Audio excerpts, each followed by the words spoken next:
In this video, we're going to talk about how the seasons work and all the rewards and features throughout your first season and for future seasons to come. So stick around, let's get it.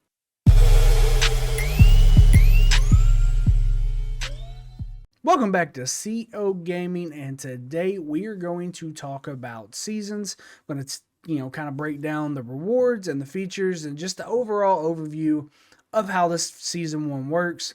But before we jump right into that, if you don't mind, subscribe to the channel if you would, smash that like button. But let's just jump right into this. So to kind of start off, the season one is called Burning Stars and Dragon Calls. Pretty catchy name for what it is. But so the overall overview kind of reads, as you can tell, we're not going to go through this and read this entire thing, but we will go through the kind of the progress phases. So phase one, defeat and purify behemoths across Tamaris to free them from the Mana Stone's curse and fight alongside them. Basically, as you progress through the season, you can start to summon these behemoths as you defeat each one.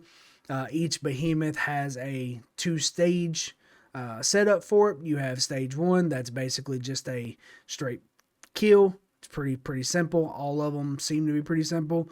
And then after you beat it the first time, there's a time period, like a clock, a timer that goes off, and then you can do a elite one, which is much harder. If you beat it in the time frame, then you get a special avatar frame. Phase two of your season is recapture passes from the Darklings and advance towards the center of Tamaris. Basically, there is level 1, level 2, and level 3 passes until you get to the center of the map, which is ultimately where you're going to fight the dragon at. Phase 3 is defeat the Flame Dragon, which is the dragon we was just talking about, who lies at the heart of the continent. Rid Tamaris of darkness and prepare to head towards new land. Basically, that phase 3 is going to be kind of your end of season goal, which is, going to take you into your season 2 as your season comes to a conclusion. Each season, you have particular things that reset.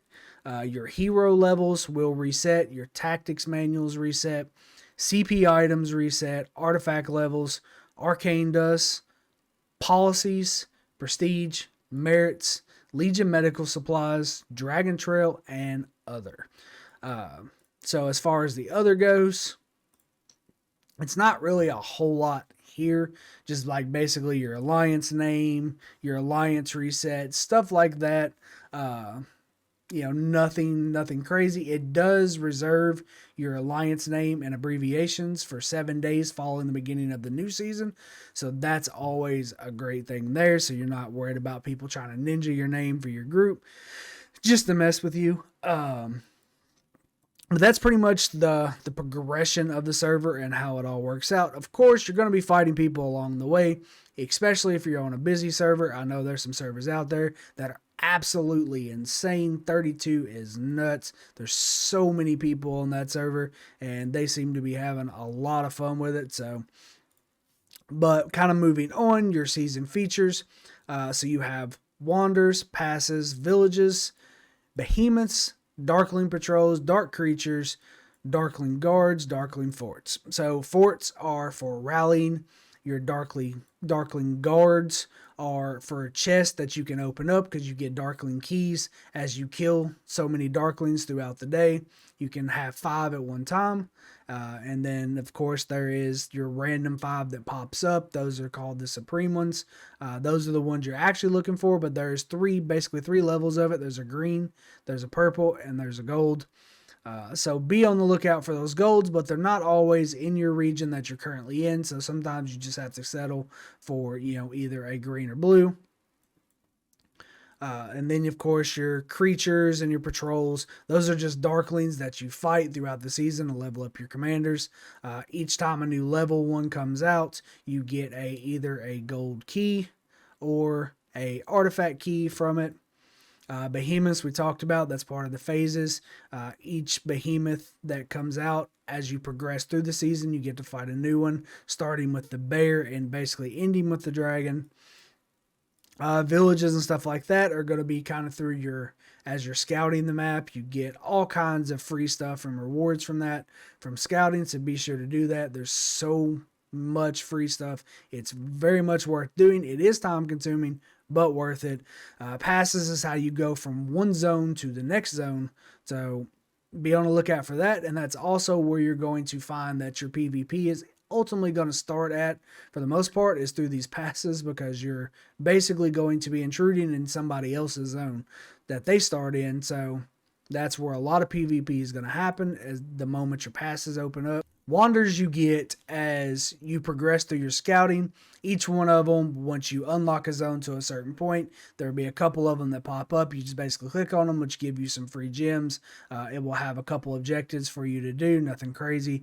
Basically scout villages, supply drops, stuff like that. Nothing just immediately super important with it, but it is another way to get some free rewards. That pretty much is the season features. As far as the rewards go, as you progress through the season, your rewards are broke down into 3 different tiers.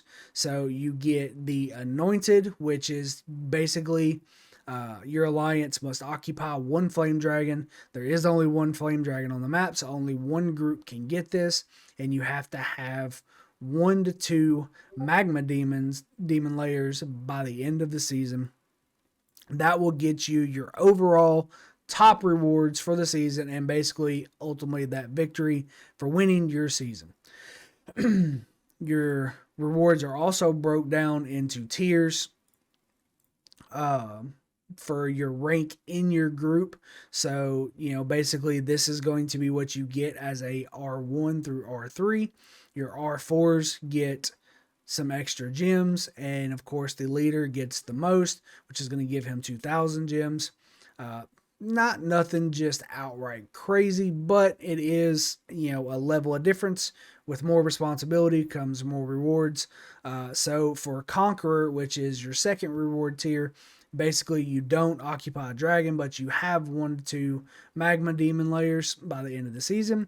And then your rewards for that is 300, 500, and 1,000, depending on your alliance rank. And then the bottom of the barrel is kind of your enduring, 200, 200, 200, no matter what the situation is. This one, basically all it requires is you to have your Hall Order at level 16, which is, pretty much you come into a server, you didn't really play a lot, or somebody was just being kind of a ass towards you and took everything you have and didn't allow you to get anything. But it's usually not the case. It's pretty competitive, and people ultimately want to win, but we also don't want to just take your season rewards away either, because, a lot of people depend on the little bit of gems it does give you, and, the free stuff it gives you. So you get the crystal stones, for this, and then this one gives you the Conqueror crystal stones, and each one of these there's a store that you can buy stuff from. So basically if you win, you can buy from this store. If you get basically second place or runner up, you can buy from the Conqueror store, and then buy from the Enduring store for the last ones. So each store kind of has its own breakdown. Not sure how many it ultimately gives you, because it really doesn't say. But that information will be kind of released later as we figure this out. We still have a long way to go in our season 1, as do most people. So still got a little bit of ways to go for that one. But overall, that's pretty much it.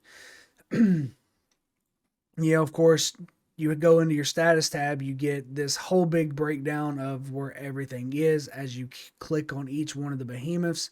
You start off with the giant bear, then you get the giant, Thunder Rock, Hydra, Dire Bear, Necro Giant, Magma Demon, Flame Dragon. 1 Flame Dragon, only 1 person wins. And then your season progression.